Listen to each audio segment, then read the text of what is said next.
গোপালের তখন 12-13 বছর বয়স হবে।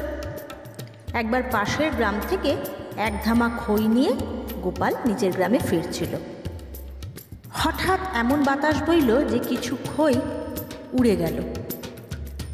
তখনই একজন ভদ্রলোক পাশ দিয়ে আসছিলেন।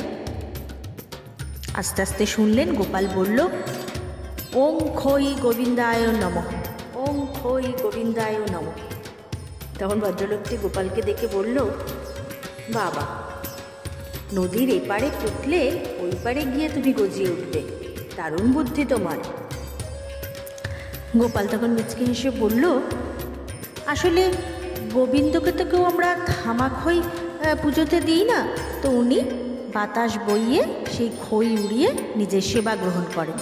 তো তার যদি কৃপা হয় তাহলে নদীর এপারে পুতলে ওই পারে নিশ্চয়ই চারা গাছ হয়ে জন্মাবো।